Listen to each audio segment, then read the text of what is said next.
Hello friends, कैसे हैं आप सब। आशा करता हूं कि आपने आज अच्छे से ट्रेड किया होगा। और दोस्तों, सीधे हम आज निफ्टी के चार्ट पे चलते हैं और देखते हैं क्या हुआ। दोस्तों, आज एक बहुत इंटरेस्टिंग दिन था।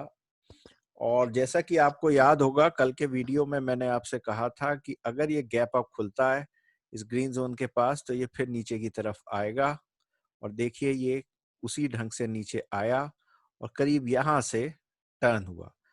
यहाँ पे एक एक्सपेक्टेशन थी कि ये यहाँ तक आ सकता है, लेकिन ये यहाँ से थोड़ा ऊपर आ गया और इसी सब ने आज मार्केट को बता दिया कि आज क्या होने वाला है। दोस्तों, यहाँ से लेके यहाँ तक का मूव आपने पहले मैंने कल कहा कि थोड़ी देर देखिएगा मार्केट को। ये धीरे धीरे धीरे धीरे नीचे बनाता जा रहा था, यहाँ आके कुछ अटका और लगा कहीं ऊपर ना आ जाए, लेकिन उसके बाद जैसे ही यहाँ से आया आपको समझ जाना चाहिए था ये 11,208 के आसपास था।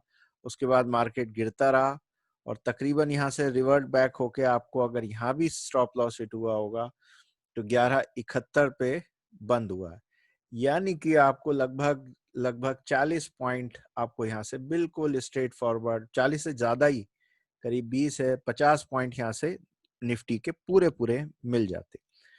दोस्तों, यहाँ से एक एक्सपेक्टेशन थी कि ये नीचे आएगा, लेकिन थोड़ा ऊपर चला गया और यहीं से सब कुछ क्लियर हो गया। दोस्तों, अगर ये आज यहाँ इसको तोड़ के नीचे जाता, फिर आज ये बहुत नीचे चलता चला जाता, तो कोई यहाँ पे है जो से अभी ये पसंद नहीं कि एकदम से मार्केट यहाँ से नीचे जाए या कुछ हो, और उसने मार्केट को यहीं से ऊपर की तरफ घुमा दिया।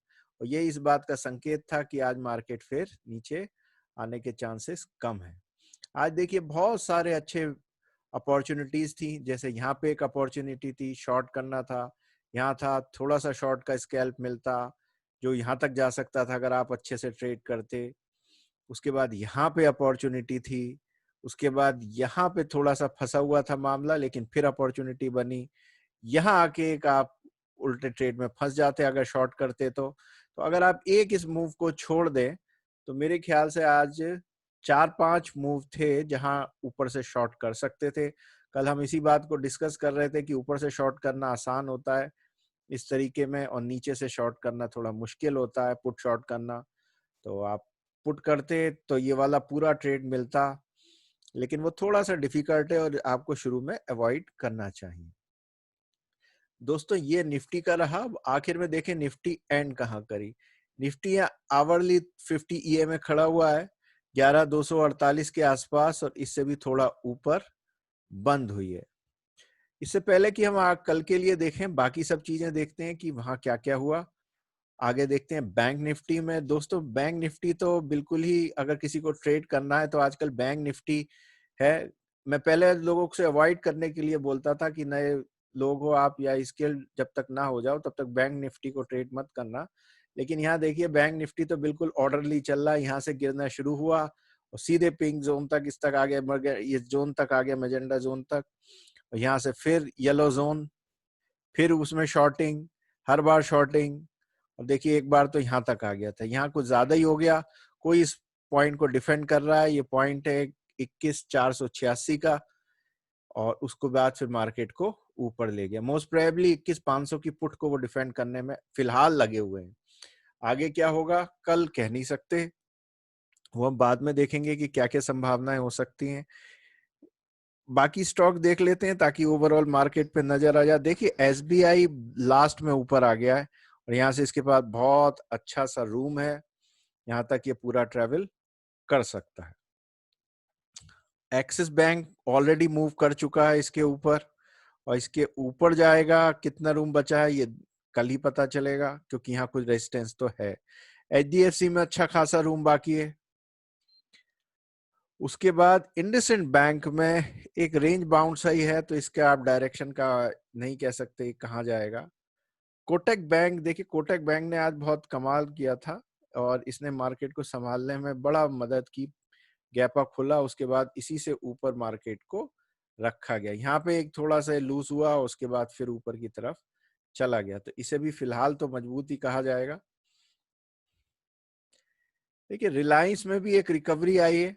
पहले रिलायंस बहुत नीचे नीचे गिरता जा रहा था, लेकिन 20-80 के पास से इसमें रिकवरी आई है। अब कल वाली न्यूज का क्या होता है, ये बड़े बड़े फंडों का देखना है। हालांकि खुला ये गैप डाउन था, मैंने कल के वीडियो में आपसे कहा था इस स्टॉक को जरूर देखिएगा, अगर ये वीक पड़ गया तब फिर गड़बड़ हो जाएगी निफ्टी में।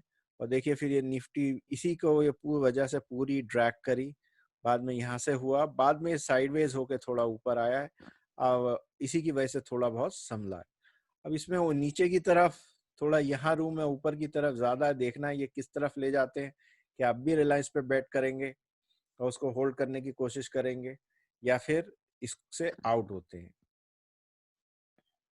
बजाज फाइनेंस में देखिए शॉर्ट बने, कल प्रॉफिट बुकिंग आई और प्रॉफिट बुकिंग के बाद जो भी शॉर्ट बना है उसे आज इन्होंने फिर शॉर्ट को कवर कर दिया, तो ये भी आखिर में बुलिश हो जाता है। टीसीएस में अब एक रूम बहुत कम बचा हुआ है, यहाँ पे आके इसमें एक रेजिस्टेंस आना चाहिए। इन्फी तो एक सपोर्ट लेके अभी भी ऊपर चल रहा है, अगर यहाँ से नीचे चला जाता है तब ये फिर और वीक पड़ जाएगा। आईसीआईसीआई बैंक के बारे में कल हम लोग डिस्कस कर रहे थे कि ये इसमें पोटेंशियल है, अगर ये ले जाए।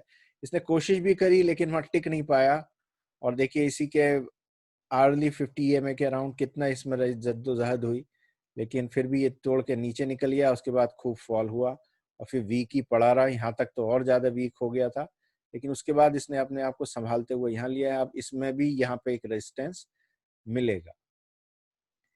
एचडीएफसी अपने पूरा स्ट्रेच कर चुका है, कल ही था हो चुका था, आज इसमें और ऊपर आया, उसके बाद थोड़ी प्रॉफिट बुकिंग आई, कि लास्ट में ये काफी स्ट्रेच हो गया। दोस्तों इस तरीके से अगर हम देखें तो स्टॉक्स एक मिक्स से ही पिक्चर को शो कर रहे हैं, और जहां एक तरफ नीचे जाने पे शॉर्ट कवरिंग आती है, ऊपर जाने पे फिर शॉर्ट क्रिएट होते हैं, यही मार्केट में फिलहाल चल रहा है। आगे देखते हैं क्या क्या हो सकता है। अब निफ्टी में कल क्या हो सकता है, देखिए फिर वही हम हर संभावना को लेके चलते हैं। अगर गैप अप खुला तो कहीं ना कहीं यहाँ उलझेगा जाके, और लेकिन अगर उलझने के बाद ये धीरे धीरे ऊपर चलने लगा दोस्तों, तब ये फिर इस जोन को पूरा पार कर जाएगा, और इस समय 300 वाले और 400 के कॉल राइटर्स को सबको ये शॉर्ट कवर करा देंगे फोर्सफुली, और वहां पे फिर हो सकता है कहीं शॉर्ट क्रिएट करें।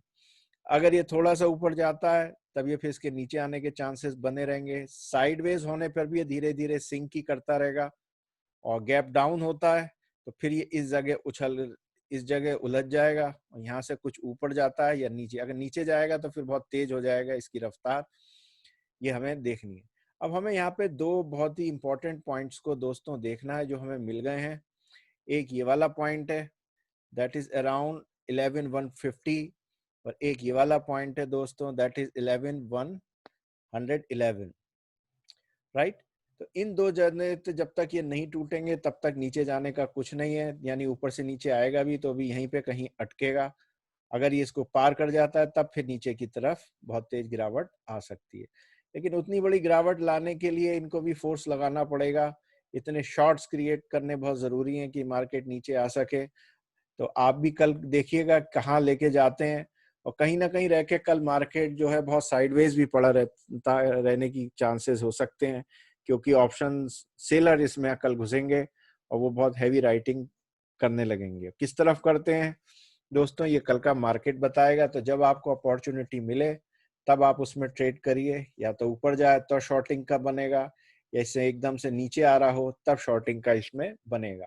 साइडवेज मार्केट को दोस्तों अवॉइड करना। आज देखिए यहाँ पे बहुत समय तक लगभग 10:30 के बाद मार्केट हमेशा साइडवेज था, नीचे जाता था फिर ऊपर फिर नीचे फिर ऊपर फिर नीचे फिर ऊपर।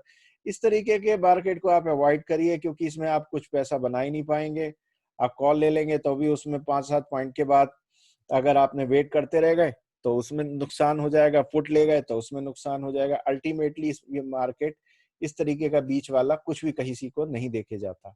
इस समय बहुत बड़े राइटर्स अपने गेम को खेल रहे होते हैं, वो आगे की तैयारियों में जुटे होते हैं, तो इस चीज को अवॉइड कर दिया कीजिए, ऐसे पीरियड्स को। ये बहुत ही डल पीरियड है और इसमें कमाना बहुत मुश्किल होता है अनटिल अनलेस आप एक्सपर्ट ही ना हो। देखिए बैंक निफ्टी के ट्रेड से यहाँ देख के तो फिलहाल यही लग रहा है कि ये ऊपर की तरफ को एटलीस्ट एक अटेम्प्ट तो मारे गई, और यहाँ पर अपने फिर 21,800 21,900 के जोन के पास से या 21,833 के आसपास से ये रिवर्ट बैक कर सकता है, जो कि प्रेजेंट लग रहा है। अब ये कल को नीचे खुल जाता है तो फिर ये यहीं रुकेगा, फिर उसके बाद नीचे धीरे धीरे सिंक करने लगेगा। तो ये थोड़ा सा देखना है, अगर यहाँ पे आके ये साइडवेज आने लगे तो जब तक नीचे ना गिरने लगे तब तक ट्रेड मत करिएगा दोस्तों। और पुट लेके बैठे मत रहिएगा या कॉल बेच के, क्योंकि कॉल बेच के बैठने में तो फिर भी कुछ डिके वाले को फायदा हो जाएगा, लेकिन पुट खरीद के अगर ये एकदम से नीचे नहीं आया तो फिर बड़ा प्रॉब्लम हो जाएगी। तो बहुत ही देख के ट्रेड करिएगा। गैप अप करेंगे तो फिर यहाँ पहुंच जाएगा तो फिर शॉर्ट बन जाएंगे इसमें। बस यही फुटबॉल चल रही है, ऊपर से नीचे ये करते रहते हैं। दोस्तों आपने देखा होगा कि फ्राइडे के मार्केट के बाद सभी लोग बियरिश हो गए, चीजें हो गई, लेकिन क्या हुआ मार्केट में? अल्टीमेटली निचले लेवल से मार्केट फिर घूम गया ऊपर की तरफ को। तो ये इस तरीके के चीजें चल रही हैं। अभी भी नीचे लेवल पे कुछ बाइंग मौजूद है जो मार्केट को एकदम से नीचे नहीं आने देना चाह रही है, लेकिन फिर भी कमिंग टाइम में हमें देखना है कि क्या ये इतना फोर्स जनरेट कर पाते हैं कि उसको पियर्स कर जाएं। तो आपको सिर्फ इतना ही करना है, उन पॉइंट्सों पे लेके ट्रेड करिए। यहाँ से रिवर्ट बैक हो सकता है, खास तौर से ऊपर की तरफ। नीचे के पॉइंट पे करने से थोड़ा सा स्टॉप लॉस लगा के करें, कभी पता चला उस पॉइंट से और नीचे चला गया तो फिर आप बहुत परेशानी आ जाएगी सडनली। तो इसलिए पुट बेचते समय या पुट बाई या वो करते समय कुछ आपको ध्यान रखना है कि पुट जब भी बेचें तो बड़ी सावधानी के साथ बेचें, ठीक है? या कॉल खरीदते समय थोड़ा सा ध्यान दे के खरीदें कि कहाँ खरीदना है कहाँ नहीं, क्योंकि इनहेरिटेड अभी भी ऊपर की तरफ मार्केट में एक वीकनेस है। तो कल के मार्केट को हम एक छोटा मोटा मूवमेंट के बाद साइडवेज में एक्सपेक्ट कर सकते हैं कि साइडवेज रह सकता है, तो उसमें ट्रेडिंग को अवॉइड करिएगा, क्योंकि उसके बाद 2 दिन बाद ही फिर एक्सपायरी हो जाएगी, तो उसकी पोजीशनें बननी शुरू हो जाएंगी कल के मार्केट से। तो इस तरीके से आप मार्केट को सोचकर चलें, जोन वाइज ही करें दोस्तों, जहां मौका मिले करें और जबरदस्ती ट्रेड लेने की कोशिश ना करें मार्केट में।